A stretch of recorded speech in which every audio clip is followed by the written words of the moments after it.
What is up, guys? Welcome back to another caster game on the channel. We're on the 1 vs 1 ranked quick search ladder, and we found ourselves Ungurs playing as Malta. Today's map is the River Nile. Ungurs spawn to the west of the map in the colour red. Opponent today is Lolo321 playing as the British, spawning to the east map in the colour blue. Now, I don't really know who Lolo is, but it's most likely an alternative account. Rank is 2087. Ungurs is currently at 2136. This is a top level game between two pro players. I'm excited to see how this one pans out. Ungurs, he's been a top player for a long time now. Likes his macro style civs, and it gives me great joy to see somebody like Ungurs playing as the Maltese. I'm unsure whether he's picked this or this is a random civ. He was playing a game just before this versus King of Osmane with the Italians. So, Ungurs a bit of a DLC enjoyer, gotta be said. And, I gotta say, I enjoy Malta as well. I've been playing quite a bit of it recently. And, having some mixed success. But it's so fun to play like a kind of a boomier style civ. Interesting to see Ungurs. I mean, I'm taking notes of this. Has a market, has a house.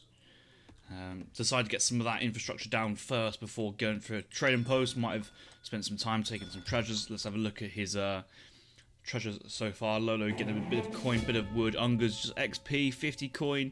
It's not really what he wanted to do, but with this early market, he has managed to mine 25 coin and buy that wood back. So I think it's a easier way to get onto the get this age 1 macro going, get that market down, and invest some of that food and wood straight away, or food and coin straight away back into the wood to get that trading post. However, I feel that maybe Ungurs could have got this trading post so much faster and gotten some earlier passive XP. Those 3 vills are sending, they're on their way, but they're not on the field just yet.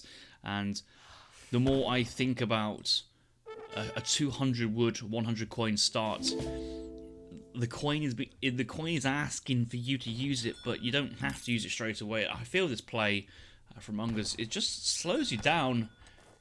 People say that, oh yeah, but you can get 16 vil with a market, but 16 vil means you're slower to the next stage.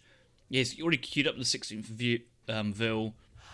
It's not like he's got a gangster as well to kind of get that German tongue in faster. That's if he is going to go for German tongue. I think he will be playing some sort of tongue idea. We'll talk about this in a moment, but I'm kind of looking at this thinking, if you're aging at 1 vil later, that means you're kind of you're gathering food for 25 seconds more than you previously would, which means you've transitioned onto wood 25 seconds later. So your German tongue card might be in 20 seconds later. That one extra villager might pay off a little bit, but we're now transitioning. And he might transition all vills to wood. Okay, he's going to transition all vills to wood. I think it's going to be a German tongue build order here from Ungurs. Or it could be 2 racks, houses, and all that kind of good stuff. But he's got a market with no gang saw. He's got everybody onto woods to get his German tongue. As soon as he clicks in German tongue, it's going to be 2020 popped.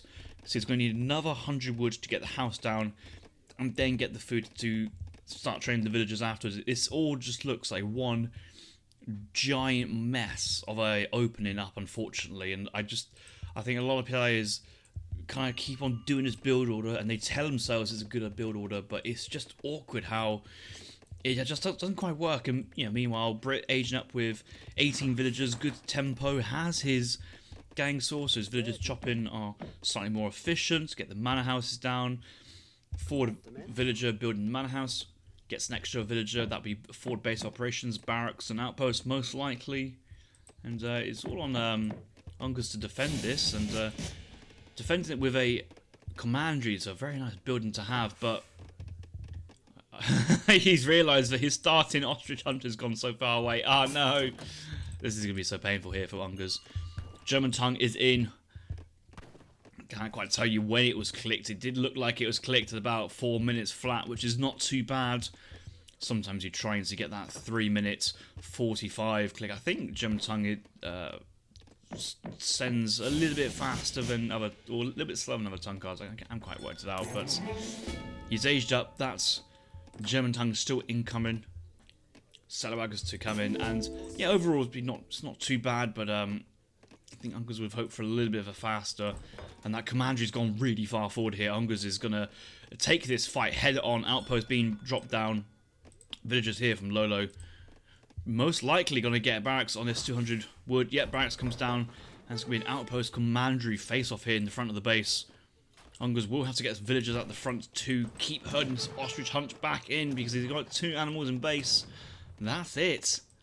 Yes, there's zebra to the north, zebra to the south, but there's no way Ungurs is really going to do anything to weaken the court with these zebras so far away from the action at the moment. First card here from Lolo is going to be 700 wood, or that's 600 wood. I think it's 600. Yeah, he's already sent in 700 wood. Got the barracks on the 700 wood and more manor houses. Pikes opening here from Lolo. Bit surprised. I suppose he's seen the commentary and can't really infer whether Ungurs is making Saddlewagons or Huss. He's going British longbows. Going for the British tongue, which it's longbows. It's another commandery, and it's a great move in the end. I've tried crossbow pikes so many times as Malta at the moment, and having rather challenging success, but the British longbows kind of feel so good. Just strong units, have the 10% combat stats on them, long range, and this extra commandery wagon as well. That's going to come up, and there's no way this is going to get denied.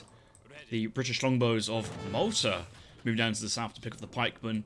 These other longbows are, I guess, getting out of the way of the outpost, but you can see how this one card has kind of alleviated all pressure, allowing the settler wagons to produce behind. Now, you know, to send in a card which costs 450 wood is rather expensive. Let's not beat away from the bush there.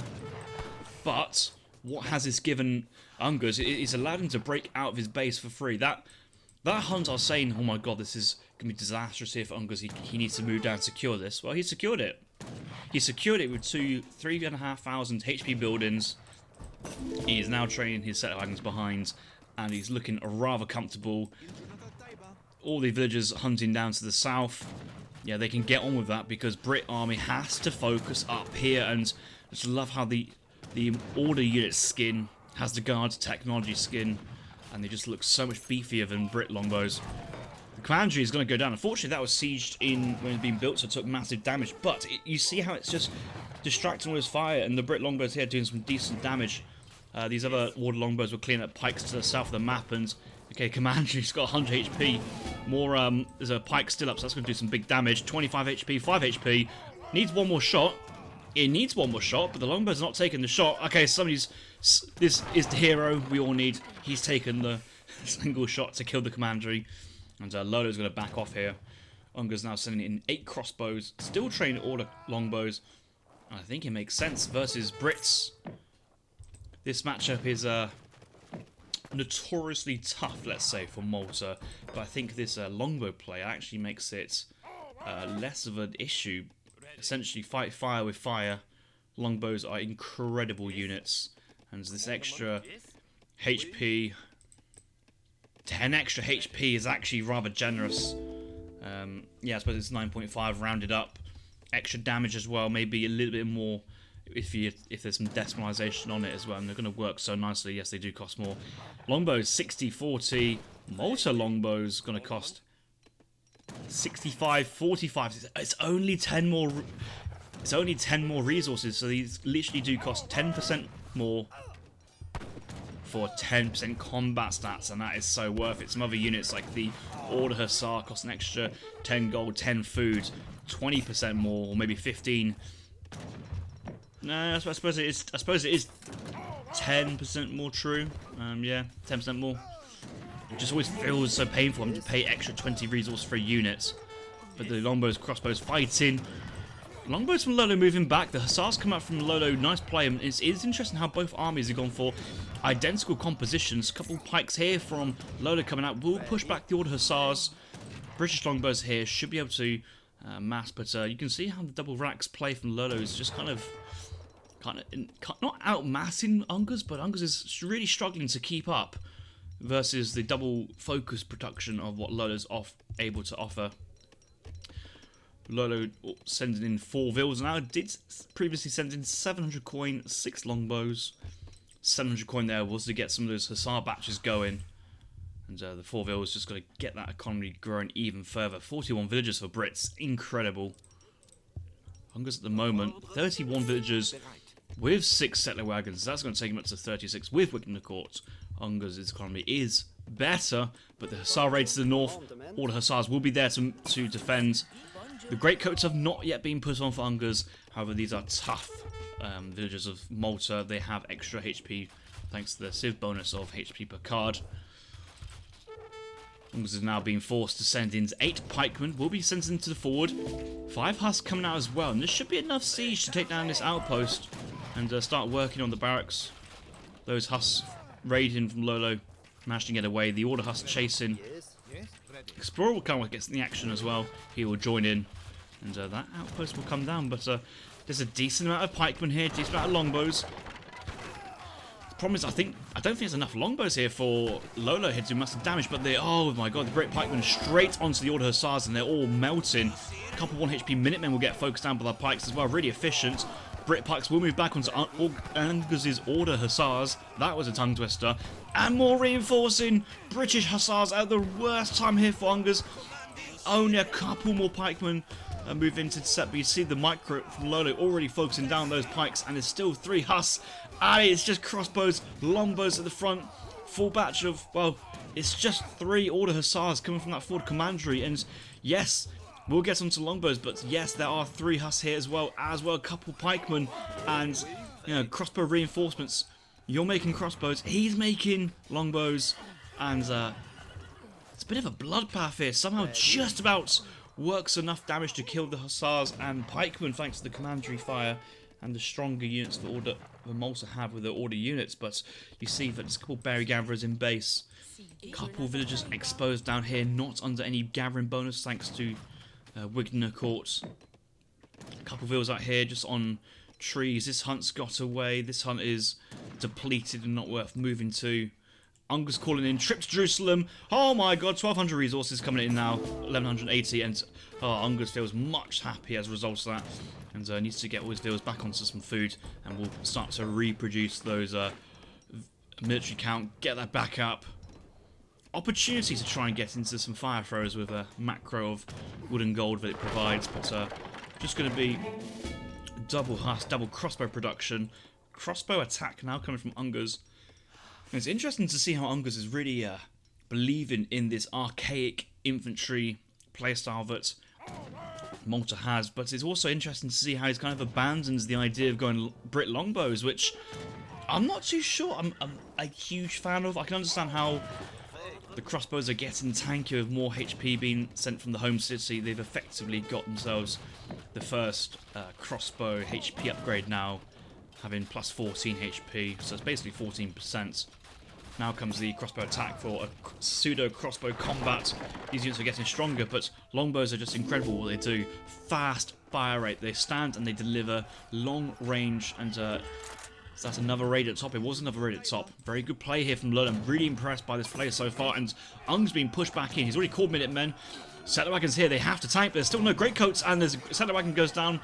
It's okay, you can rebuild settler wagons. Malta players should use their settler wagons to tank where possible. A lot of HP here to protect their crossbows, but extra HP available very cheaply for the upgrade. The pikes and the husks from Lolo go down thanks to those villagers tanking, getting into the TC, and the crossbows are still firing behind. It's still super close, but the reinforcements here from Lolo, that forward commandery being torn down, offer an open passage for the Brit reinforcements. Hussars straight into the crossbows. It's a double crossbow batch here from Ungurs. He kind of needs pikes and, well, full batch of husks. But all his villagers are idle. Where are the idle villas? He's got 14 in the TC, couple dotted around, and maybe a couple down to the south. Those hunting villas are pretty good, but now he needs the coin to get on Hussar production, and only now sending in 700 coin. Previously sent in crossbow attack, but if he had 700 gold, he could have maybe mass-produced sentinels, full batches of hussars. He still has this one commandery, and it's crazy to think how he sent in German tongue, British tongue, built a couple commanderies and only has one remaining, taps out, and what a chaotic game there between Ungurs and Lolo, an Age 2 bloodbath. Malta Longbows versus Brit Longbows, and I think the strategy there from Ungurs was actually sound. I don't really have any issues with it. I think he will feel hard done by the map. It's not a great map. You have to be out on the map to gather resources, and that's what he tried to do with those fort commanderies. However, didn't have the right units at the right time, and I think lost quite a few units to the pike play of Lolo. Maybe instead of going kind of was it longbow pike Huss or longbow crossbow pike Huss, take away the pikes, drop down on those crossbows a little bit, start adding in those sentinels around those defensive buildings, and might have had a slightly better success there. It was really close though. It was super close, and I think it all just kind of hinged on how much damage those Order Hussars were able to do, staying alive. And I thought Lolo's use of the pikemen, the reinforcements, was very solid, and I thought he played an exceptional game there. So no shame there for Ungurs to lose this matchup on this map. Lost to a very worthy opponent, and what an exciting game that was. Let's have a quick look at that post game. Villager population. So the German tongue does come in there, does manage to get in another settler wagon for 3, and I think gets up to 4 settler wagons. Yeah, we did see gets to 6 eventually, so there's 1, 2, 3, 4, 5, and there's the 6 settler wagons, but the TC production slows down a little bit, and when you're doing a German tongue, it's really important to keep the TC producing constantly. The German tongue settler wagons, you can add them in when you need to. They are, double villagers, but they cost 200 res and they cost wood as well. So it's actually just keep the normal TC deals trickling, and you can add and maximize the German ones over time. So Ungurs was a little bit down on eco there towards the end, where he could have been, should have been. And military population, you see how Ungurs was keeping up early on, but that divergence of economy led to Lolo just having a couple more units, a couple more Huss when he needed to win that fight by that small margins. And when you're playing a bow pike Hussar composition from Ungurs' point of view, as soon as you lose your anti-cav, you are at threat of losing so many units to Huss. And I think that's what happened at the end, where Ungurs had to tap out. The reinforcing Hussar batches from Lolo were very strong and overpowers the Maltese defense. But I enjoy watching that, and I'm sure we'll be seeing more of Ungurs on the ladder as well. So make sure you stick around to enjoy those games as well. And guys, I'll see you in the next one. Thanks for watching.